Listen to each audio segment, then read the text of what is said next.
Hello guys, எல்லாத்துக்கும் ஒரு good morning.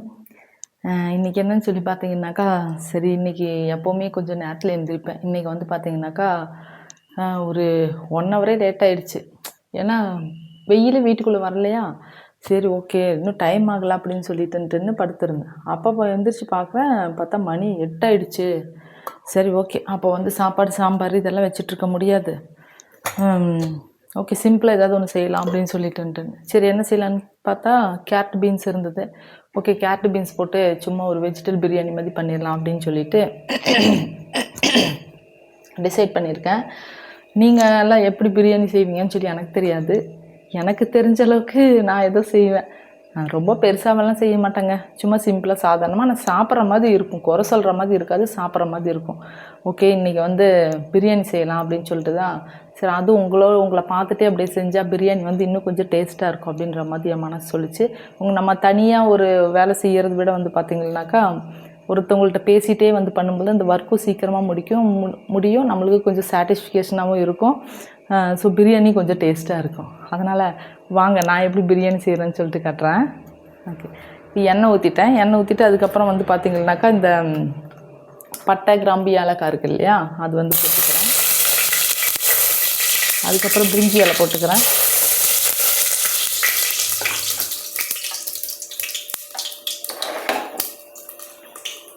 அப்புறம் வெங்காயம்,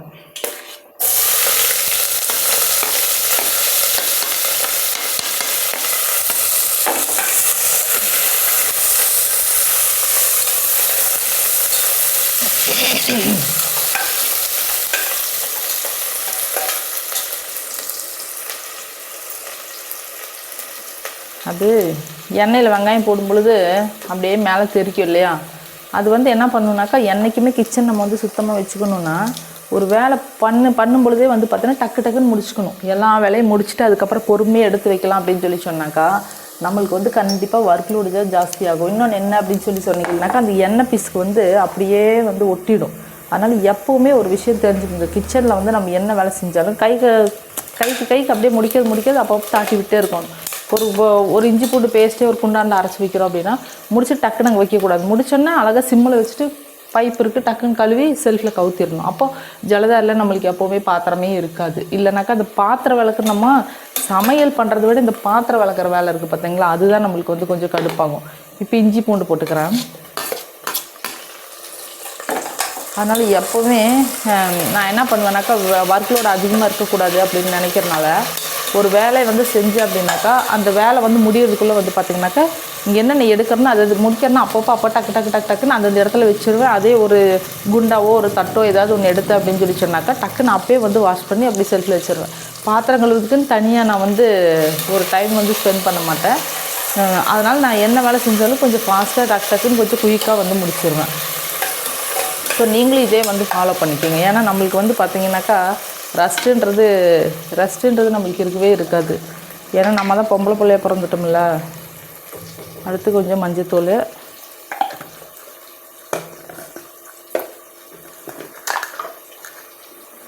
மிளகாத்தூள் காரமாக போட்டுக்கலாம். ஏன்னா பாப்பாவுக்கு டெலிவரி ஆகிருக்கு இல்லையா, அதனால் உப்பு காரமெல்லாம் கொஞ்சம் கம்மியாகவே போட்டுக்கலாம்.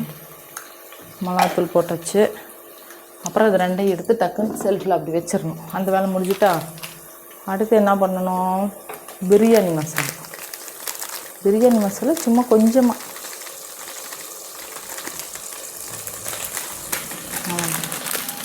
இதெல்லாம் தப்பால் கொட்டி வைக்கணும். ஸோ கொட்டி வைக்கிறதுக்கு வந்து எனக்கு நேரம் இல்லை, அதனால் சும்மா அப்படியே ஃபோல்டு பண்ணி வச்சுருக்கேன். போட்டு இது நல்லா கொஞ்சம் பரட்டி விட்டுக்கலாம்.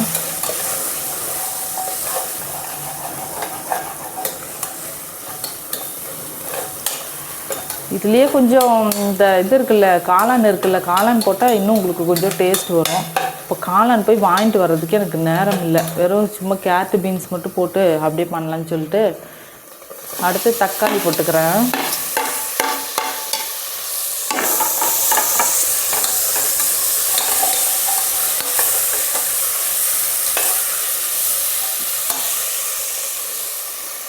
தக்காளி போட்டு என்ன பண்ணணுனாக்கா தயிர் இருக்கு இல்லையா, தயிர் தான் நம்ம வந்து பார்த்திங்கனாக்கா ஒரு அரை லிட்டரில் ஒரு 1/4 லிட்டர் தயிர் வந்து ஊற்றணும்.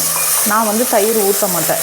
ஏன்னு சொல்லி கேட்டிங்கனாக்கா நம்ம பிரியாணி செய்யறது விஷயம் கிடையாது, ஆனால் செஞ்சு சாப்பிட்ற மாதிரி இருக்கணும். தயிர் ஊற்றினா பிரியாணி நல்லா டேஸ்ட்டாக தான் இருக்கும். பட் என்னென்னா எனக்கும் சரி பாப்பாவுக்கும் சரி இந்த சின்னதுலேருந்தே அது பழக்கம். எங்கள் அம்மா வந்து கொடுக்காம விட்டாங்களா என்ன தெரில. நான் வந்து பால் தயிர் மோர் வெண்ணெய் நெய் எதுவுமே நான் வந்து இன்ன வரைக்கும் சாப்பிட்டது கிடையாது. ஸோ அதே ஃபாலோ அப்பு தான். உங்கள் அனுபவம் வந்து பார்த்திங்கனாக்கா தயிர் பால் மோர் வெண்ணெய் நெய் எதுவுமே எடுத்துக்கவே மாட்டேன் இன்ன வரைக்கும். ஒரு பால் குண்டானே இருந்துச்சுன்னா அந்த பால் குண்டானே டச் பண்ண மாட்டேன். இப்போ நானே இருக்கேன்னா ஒரு தயிர் குண்டான் இருக்குன்னா தயிர் குண்டானே எங்கள் வீட்லேயே நான் கழுவவே மாட்டேன். எங்கள் மாமியார்ட்ட கொடுத்துருவேன். அங்கே இருக்கும்பொழுது யார் இருக்காங்களோ வீட்டில் அவங்களுக்கு எல்லா பாத்திரம் ஒரு குண்டா பாத்திரம் இருந்தாலும் நான் விளக்குவேன். ஒரு கூடை பாத்திரம் இருந்தாலும் நான் விளக்குவே தவிர்த்து ஒரு தயிர் குண்டா பாத்திரம் தான் நான் விளக்க மாட்டேன். ஏன்னா அது சின்னதுலேருந்து அது எனக்கு ஒரு மாதிரி இது. அதனால் பார்த்திங்கனாக்கா இப்போ பிரியாணியில் தயிர் ஊற்றினா நானும் சாப்பிட மாட்டேன், பாப்பாவும் சாப்பிட மாட்டேன். ஸோ அந்த ஒரு ரீசனுக்காக பார்த்திங்கனாக்கா லைட்டாக எனக்கு அருகிடக்கூடாதுல்ல, அதனால சும்மா லைட்டாக நான் கொஞ்சம் தண்ணி மட்டும் மிக்ஸ் பண்ணிக்கிறேன்.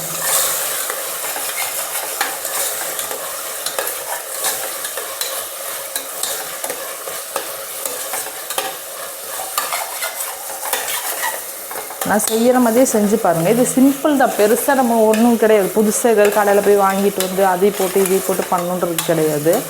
சிம்பிளாக சும்மா இஞ்சி பூண்டு வெங்காயம் தக்காளி கேரட்டு பீன்ஸு இது கூட வந்து கொஞ்சம் சோயா பட்டாணி இது போட்டால் நல்லாயிருக்கும். பட்டாணி வந்து நைட்டு ஊற போடுறதுக்கு மறந்துட்டேன். ஏன்னா நான் தான் சீக்கிரமாக எந்திரிச்சிடணும். இன்றைக்கி லேட்டாக எழுந்திருப்பேன் எனக்கே தெரியலன்னா பட்டாணி போட்டாக்கா இன்னும் கொஞ்சம் டேஸ்ட்டாக இருக்கும்.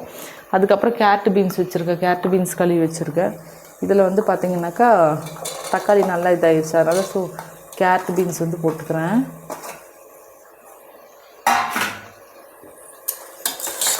கேரட்டு பீன்ஸ் போட்டுட்டு நல்லா கொஞ்சம் பரட்டிடுறேன்.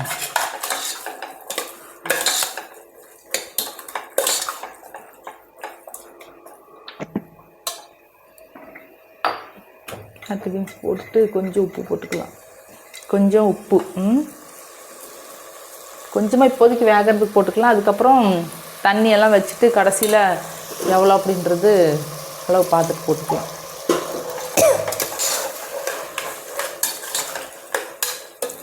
நம்ம சாப்பாடு சாம்பார் ரசம் அப்பளம் பொரியல் இதெல்லாம் வைக்கிறதுக்கு இந்த மாதிரி சிம்பிளாக தாளித்து சாதம் பிரியாணி செஞ்சுட்டோன்னு வச்சுங்களேன், நம்மளுக்கு ஒரு வேலை வந்து கொஞ்சம் ஒர்க் லோடு வந்து சீக்கிரமாக முடிஞ்சிடும். இது கொஞ்சம் நல்லா வேகட்டும்.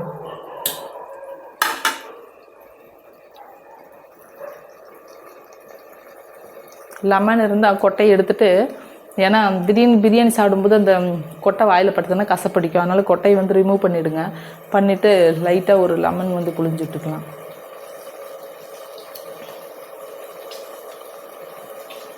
அப்புறம் இதுக்கு இடையில ஒன்று நான் மறந்துட்டேன். என்ன மறந்துட்டேன்னாக்கா மறக்கலை, புதினா வந்து நான் போடலை. ஏன் போடலை அப்படின்னு கேட்டிங்கன்னாக்கா புதினா வந்து முடிஞ்சு போச்சு.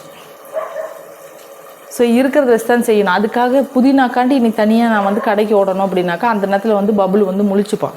ஸோ அதனால் என்ன அப்படின்னு சொல்லி கேட்டிங்கன்னா புதினா போடாமல் தான் பிரியாணி பண்ணுறேன். இன்றைக்கி இந்த பிரியாணிக்கு என்ன போடலைனாக்கா ஒன்று தயிர் போடலை, தயிர் எனக்கு பிடிக்காது, அதனால் நான் வந்து தயிர் போடலை. அப்புறம் புதினா வந்து இல்லை, கடையில் போய் வாங்கிட்டு வரணும். ஸோ வாங்கிட்டு வர்றதுக்கு பாப்பா தூங்கிட்டுருக்கா, பப்ளு தூங்கிட்டுருக்கான். ஸோ இந்த நேரம் வந்து அவங்களை டிஸ்டர்ப் பண்ண முடியாது இல்லையா. இப்போ பப்ளு வந்து இன்றைக்கி இப்போ தூங்கிட்டு இருக்கிறதே வந்து பெரிய விஷயம். இந்நேரம் எந்திரிச்சிருப்பான். ஸோ அவனை தூக்கம் பண்ணி அவங்க அம்மா பக்கத்தில் படுக்க வச்சுட்டு தான் வந்தேன். இது வந்து கொஞ்சம் வேகட்டும். ஒரு சில நேரம் வந்து இது வந்து நல்லா கொஞ்சம் ஒரு 10 நிமிஷம் வேக விட்டுட்டு தண்ணி ஊற்றி தண்ணி கொதிச்சதுக்கப்புறம் அரிசி போட்டு மூடி வச்சிடணும். மேலே கொத்தமல்லி தூவி, அவ்வளோதான். ஒரு சில நேரம் என்ன பண்ணலாம் அப்படின்னு சொல்லி கேட்டிங்கனாக்கா இதெல்லாம் தாளித்து விட்டுட்டு நம்ம தண்ணி ஊற்றி கொதிக்க வச்சுட்டு இருந்தோம்னாக்கா நம்மளுக்கு கொஞ்சம் நேரமாக இருக்கும் அப்படின்னு சொல்லி சொன்னோம்னாக்கா அரிசி கழுவி வச்சுருக்கேன்.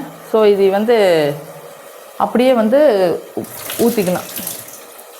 இப்போ கேரட்டு பீன்ஸ் எல்லாம் இது பண்ணதுக்கப்புறம் இது கூட வந்து பார்த்திங்க அப்படின்னாக்கா அரிசி போடுறேன்.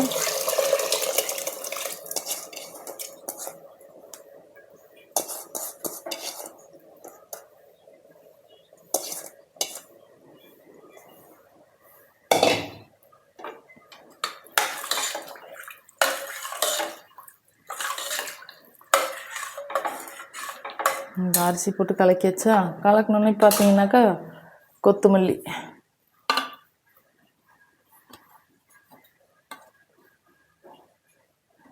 கொத்தமல்லி போட்டாச்சு. இப்போது கம்ப்ளீட்டாக எல்லாம் முடிச்சுது. அப்புறம் இன்னொரு விஷயம் என்னென்னு கேட்டிங்கன்னாக்கா, இதெல்லாம் முடிச்சுட்டு நம்ம ஓப்பன் பண்ணும்போது மேலே வந்து லைட்டாக வந்து நெய் வந்து அப்ளை பண்ணணும். நெய் அப்ளை பண்ணோன்னாக்கா இருங்க, உப்பு கரெக்டாக இருக்கான்னு பார்த்துக்கிறேன்.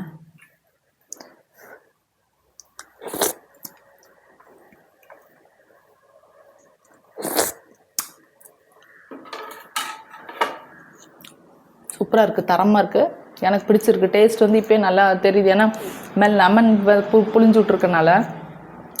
மற்றபடி வந்து பார்த்திங்கனாக்கா இப்போயே வந்து டேஸ்ட் கொஞ்சம் நல்லா இருக்குது.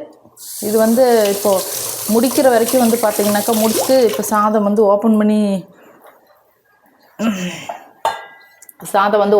காட்டணும் அப்படின்னாக்கா அதுக்குள்ளே வந்து வீடியோ வந்து முடிஞ்சிடும். ஸோ அதுக்காக திரும்ப வந்து எடுத்துகிட்டு இருக்க முடியாது இல்லையா. ஸோ அதனால் இப்போயே வந்து டேஸ்ட்டு பார்த்துட்டேன். டேஸ்ட்டு பார்த்தோன்னாக்கா டேஸ்ட்டு நல்லாவே இருக்குது, எனக்கு பிடிச்சிருக்கு. ஸோ இந்த டேஸ்ட்டு வந்து பாப்பாவுக்கும் பிடிக்கும். ஒரு நாளைக்கு எல்லாம் வந்து எங்கள் வீட்டுக்கு வாங்க, என்றைக்காவது ஒரு ஃபங்க்ஷன் வச்சோம் அப்படின்னு சொன்னாக்கா நான் எல்லாத்தையும் கண்டிப்பாக இன்வைட் பண்ணுறேன். அப்போ எல்லோரும் வீட்டுக்கு வாங்க. இது வந்து எங்கள் வீடு கிடையாது, இது வந்து உங்கள் வீடு. ஸோ உங்களுக்கு எல்லா உரிமையும் இருக்குது. கண்டிப்பாக நான் வந்து பார்த்திங்கனாக்கா இன்னொரு ஃபங்க்ஷன் இருந்ததுனாக்கா கண்டிப்பாக உங்கள் எல்லாத்தையும் இன்வைட் பண்ணுறேன். இப்போ வந்து நான் சொன்ன மாதிரி வெஜிடபிள் பிரியாணி வந்து ரெடி. அதாவது எல்லாம் போட்டு முடிச்சாச்சு. நீ குக்கர் வச்சு க்ளோஸ் பண்ணிட்டு ஒரு 3 விசில் விட்டால் அவ்வளோதான் கம்ப்ளீட்டு. அதுக்கப்புறம் மேலே நெய் ஊற்றணும். நெய் வந்து நானும் சாப்பிட மாட்டேன், பாப்பாவும் சாப்பிட மாட்டேன். ஏன்னா ஆல்ரெடி சொல்லியிருக்குல்ல, தயிர், பால், மோர், வெண்ணெய், நெய் எதுவுமே வந்து பிடிக்காதுன்னு சொல்லிட்டுன்ட்டுன்னு. அதனால் இது அவ்வளோதான், அப்படியே வந்து கம்ப்ளீட் பண்ணிக்கலாம். அப்புறம் இன்னொரு விஷயம், கேஸ்கட் வந்து பார்த்திங்கன்னா எப்போவுமே நம்ம குக்கர்லேருந்து கழட்டிட்டோம்னாக்கா தண்ணிக்குள்ளே போட்டு வைங்க. தண்ணியில் போட்டு வச்சு நல்லா வாஷ் பண்ணி ஒவ்வொரு டைம் கேஸ் போடும்பொழுது நல்லா இப்படி இழுத்து விட்டு போட்டிங்க அப்படின்னாக்கா சைடில் வந்து பார்த்திங்கனாக்கா அந்த தண்ணி வந்து சுற்றி வந்து ஒழுகாது. ஒரு சில கேஸ்கட் வந்து பார்த்திங்க அப்படின்னாக்கா ரொம்ப ஹார்டாக இருக்கும், தண்ணியில் போட்டிருக்க மாட்டாங்க. அப்போ நம்ம வந்து பார்த்திங்கனாக்கா குக்கர் க்ளோஸ் பண்ணும்போது வந்து பார்த்திங்கன்னா சுற்றிலும் தண்ணி வடிஞ்சு அப்படியே அடுப்பெல்லாம் ஊற்றி ஒரு மாதிரி அசிங்கமாக இருக்கும். கிச்சன் பார்க்கறதுக்கே ஒரு அருவருப்பாக இருக்கும். ஸோ அதனால் என்றைக்குமே வந்து பார்த்திங்கன்னா கேஸ்கட் நல்லா இழுத்து விட்டு போடுங்க.